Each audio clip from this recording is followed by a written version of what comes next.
हुमायूं कबीर के बाबरी मस्जिद के शिलान्यास करने पर भड़के योग गुरु बाबा रामदेव। मैंने सुना है कि उसका फाउंडेशन किया गया है, स्टोन रखा गया है। भारत बाबर का देश नहीं, भारत महाराणा प्रताप छत्रपति शिवाजी महाराज, चंद्रशेखर राजगुरु सुखदेव भगत सिंह का, रामकृष्ण का, शिव का देश है, सनातन का देश है। बाबा रामदेव ने कहा, बाबर का महिमा मंडन करने वाले भारत के गद्दार। बाबर एक विदेशी आक्रांता और लुटेरा था, बर्बर था, इसलिए उसके नाम को महिमा मंडित करने वाले लोग, मुझे लगता है वो कहीं ना कहीं भारत के साथ गद्दारी कर रहे हैं। मुर्शिदाबाद में बाबरी मस्जिद की नींव रखने के बाद बोले हुमायूं कबीर, मुझे 90 माइनॉरिटी बाहुल्य सीटों पर मुस्लिम विधायक चाहिए। 2013 में যেদিন রেজাল্ট হয়েছিল সেদিনকে 67টা মুসলমান এমএলএ ছিল। উনার 5 বছর ক্ষমতা পূর্ণ হওয়ার পর 2016-তে সেটা নেমে আসলো 57-তে।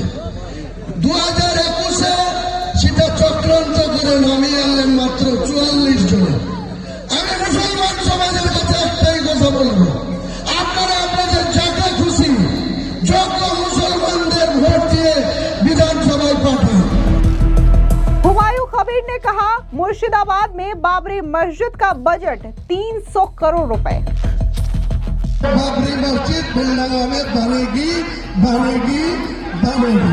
Total budget 300 crore, total budget 300 crore. Paschim Bangal के मुर्शिदाबाद में टीएमसी के निलंबित विधायक हुमायूं कबीर ने बाबरी मस्जिद का शिलान्यास करके सियासी विवाद खड़ा कर दिया है। देश भर से इस मामले को लेकर के कई तरीके की प्रतिक्रियाएं देखने को मिल रही है। न सिर्फ नेताओं की ओर से इस पूरे मामले को लेकर के बयान दिया जा रहा है, बल्कि अब तो साधु संत भी भड़क चुके हैं। इतना ही नहीं, कई सारे मुस्लिम धर्म गुरुओं ने भी हुमायूं कबीर को लेकर के बयान दिया है। इस बीच योग गुरु बाबा रामदेव ने भी इस पर तीखी टिप्पणी करते हुए कहा कि बाबर इस देश का नहीं था। जो लोग भी उसका महिमा मंडन करते हैं, गुणगान करते हैं, वो भारत के गद्दार हैं। गौरतलब है कि ये शिलान्यास ठीक 6 दिसंबर को किया गया और इसी तारीख को 33 साल पहले यानी कि 1992 में अयोध्या में बाबरी मस्जिद को कारसेवकों ने ढहा दिया था।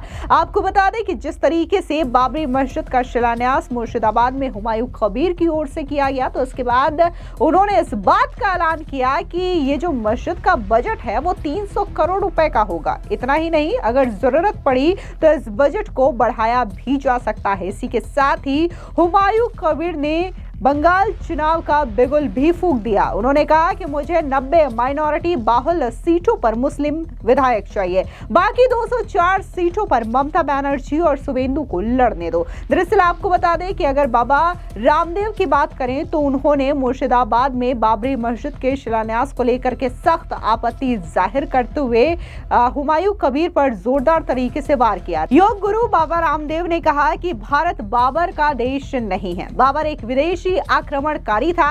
जो भी लोग उसके नाम को महान बताना चाहते हैं वो भारत के गद्दार है। ऐसे लोगों के मंसूबे कभी पूरे नहीं होंगे। आप भी सुनिए क्या कुछ मीडिया से बात करते हुए योग गुरु बाबा रामदेव ने कहा। मैंने सुना है कि उसका फाउंडेशन किया गया है, स्टोन रखा गया है।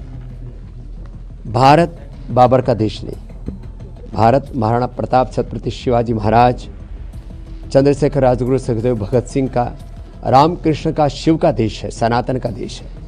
बाबर एक विदेशी आक्रांता और लुटेरा था, बर्बर था, इसलिए उसके नाम को महिमा मंडित करने वाले लोग, मुझे लगता है वो कहीं ना कहीं भारत के साथ गद्दारी कर रहे हैं और ऐसे लोग कभी भी अपने मकसद में कामयाब नहीं होंगे। हम इस्लाम का, मुसलमान का विरोध नहीं करते, लेकिन बाबर ना तो इस्लाम को फॉलो करता था ना मुसलमान था। वो विशुद्ध रूप से एक आक्रांता, एक बर्बर, एक क्रूर शासक था। उसको महिमा मंडित नहीं करना चाहिए। 6 दिसंबर को कैसे याद करते हैं? वो दिन है जिस दिन बाबरी मस्जिद को ढहाया। ये 6 दिसंबर गुलामी की निशानियों को मिटाने का दिन है और गुलामी की निशानियां चाहे कहीं पर भी है, मिटनी चाहिए। चाहे वो हमारे तीर्थ स्थलों के रूप में हो, चाहे वो किसी नाम के रूप में हो, चाहे वो हेल्थ में, चाहे एजुकेशन में। आज शिक्षा की गुलामी चल ही रही है, चिकित्सा की गुलामी भी चल रही है। तो सभी प्रकार की गुलामी की निशानी और गुलामी की मानसिकता से पाने का ये वक्त है। और मैं आश्वस्त हूँ, भारत के लोग अब जागरूक हो गए हैं, किसी विदेशी क्रूर आक्रांता को महिमा मंडित नहीं होने देंगे। गौरतलब है कि यह पूरा घटनाक्रम तृणमूल कांग्रेस से निलंबित विधायक हुमायूं कबीर की वजह से शुरू हुआ। हुमायूं कबीर ने शनिवार 6 दिसंबर के दिन मुर्शिदाबाद में बाबरी मस्जिद का शिलान्यास किया। इसके साथ ही हुमायूं कबीर ने बेलडांगा में बाबरी मस्जिद का शिलान्यास करके आने वाले विधानसभा चुनावों का बिगुल भी फूंक दिया है। चुनाव में अभी कुछ समय बाकी है, लेकिन मुर्शिदाबाद की धरती पर चुनावी सियासत शुरू हो गई है।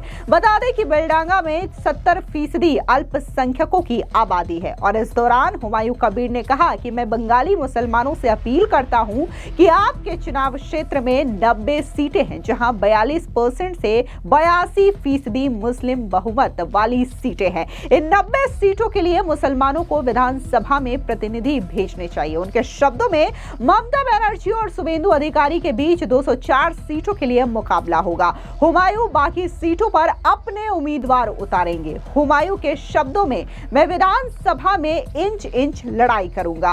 हुमायूं 22 दिसंबर को पार्टी का ऐलान करेंगे। उन्होंने इसके लिए तैयारी भी कर ली है, यानी कि विधानसभा चुनाव से ठीक पहले हुमायूं कबीर 22 दिसंबर को अपनी नई पार्टी का ऐलान भी करने वाले हैं। लेकिन उससे पहले अब सुनिए कि क्या कुछ उन्होंने इन 90% सीटों को लेकर के कहा है।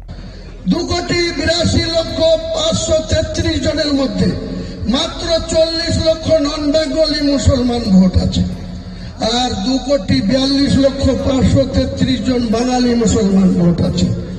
এই বাঙালি মুসলমানদের কাছে আমার আবেদন, আপনারা নিজেদের জায়গায় যেখানে 42% থেকে 82% পর্যন্ত মুসলমান মেজরিটি সিট আছে 90খানা, এই 90টা সিটে আপনাদেরকে মুসলমানদের জনপ্রতিনিধি বিধানসভায় পাঠাতে হবে। চক্রান্ত করে মমতা বন্দ্যোপাধ্যায় 2011-তে 13 মে যেদিন রেজাল্ট হয়েছিল, সেদিনকে 67টা মুসলমান এমএলএ ছিল। উনার 5 বছর ক্ষমতা পূর্ণ হওয়ার পর 2016-তে সেটা নেমে আসলো 57-তে।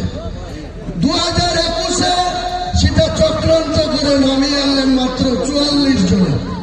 আমি মুসলমান সমাজের কাছে একটাই কথা বলবো, আপনারা আপনাদের যাকে খুশি যোগ্য মুসলমানদের ভোট দিয়ে বিধানসভায় পাঠান, আর বাকি 90টার মধ্যে 200 যে 4টে থাকবে 294-এর মধ্যে, সেই 204-এর মধ্যে মমতা ব্যানার্জি আর শুভেন্দু অধিকারীর মধ্যে লড়াই হোক। তারা কে সরকার আসবে হিন্দু সমাজ সিদ্ধান্ত নেই, তারা সরকারে থাকুক, আমরা অপোজিশনে থাকবো। বিধানসভায় ইঞ্চিতে ইঞ্চিতে অধিকার বুঝে নেব, উন্নয়ন বুঝে নেব, এটাই আমার টার্গেট। इसके अलावा हुमायूं कबीर ने यह भी बताया कि जो मुर्शिदाबाद के बेलडांगा में बाबरी मस्जिद की नींव रखी गई है, उसका बजट कितना होगा। दरअसल आपको बता दें कि मंच से लोगों को संबोधित करते हुए टीएमसी के सस्पेंडेड विधायक हुमायूं कबीर ने कहा कि मस्जिद के साथ यहां पर Islamic hospital, school, guest house और हेलीपैड भी बनाए जाएंगे। कुल बजट 300 करोड़ रुपए का है, जिसमें समुदाय की मदद शामिल होगी। सुनिए क्या कुछ मस्जिद के बजट को लेकर के हुमायूं कबीर ने कहा। जो 1993 साल 6 दिसंबर जो मस्जिद को रिमूव कर दिया, तोड़ दिया, डिमोलिशन कर दिया, वो बाबरी मस्जिद बेलडांगा में बनेगी बनेगी बनेगी। उनके साथ एक इस्लामिक हॉस्पिटल भी होगी 500 बेड में। यहाँ का जो मेडिकल कॉलेज है, वहाँ कोई परिसेवा ठीक ठाक नहीं मिलती। एक के बेड में 3 को पेशेंट को वहाँ रुकने होते हैं। तो मैं यही बोलना चाहते हूँ, यहाँ आप शुद्ध मस्जिद नहीं बनेगी, हॉस्पिटल भी बनेगी, मेडिकल कॉलेज भी बनेगी, एक रेस्टोरेंट कम होटल भी बनेगी, एक पार्क भी बनेगी, एक हेलीकॉप्टर लाने के लिए एक हेलीपैड भी। Total budget